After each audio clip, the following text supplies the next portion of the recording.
what are you going to do next year, Mark? And I said, I would really, they said, if you had a dream, what would you do?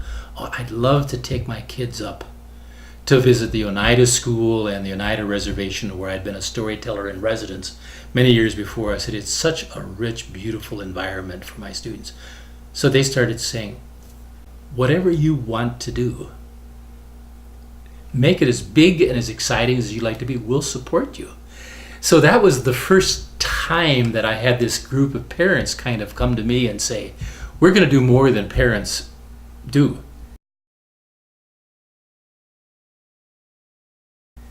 At one point, one of them said, well, I'll write a grant to help us pay for this. And so we brainstormed different places, but it started around place in this conversation with parents and then this involvement of professionals. So from that experience, one thing I learned, place-centered it. Second is what resources are available.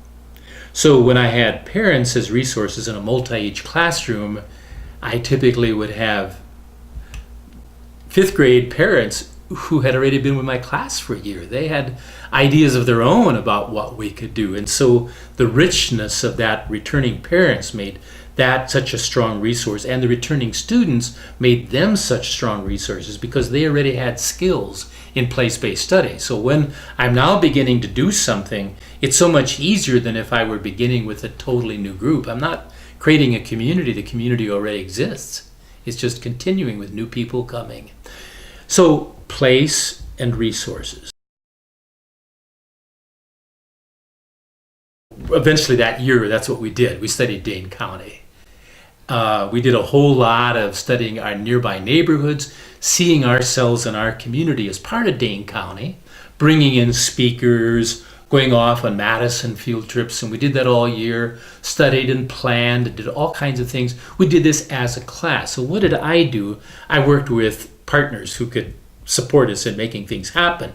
What I did with the kids is that I engaged them in the planning with me. As in, I'd give them a homework assignment. Go and talk with your parents, ask them, where should we go in Dane County?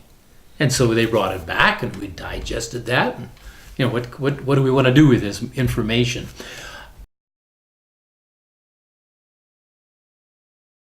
Then we took a bus trip for about 375 miles over 4 days.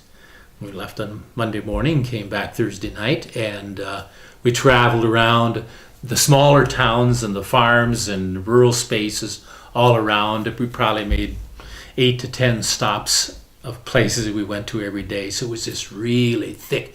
And we came back, and for the rest of the year, that was a trip in early March, and the rest of the year we digested it, created a book with parent support, created a website with the support of the Center for the Study of Upper Midwestern Cultures, and with all of those support structures in place, built this really elaborate thing.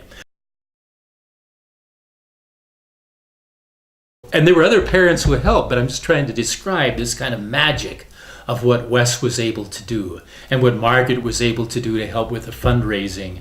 And what the parent who took the lead in editing the book that we wrote. I mean, the kids did the writing, but there was a huge amount of work, and so having a professional writer there, all of our projects worked like that.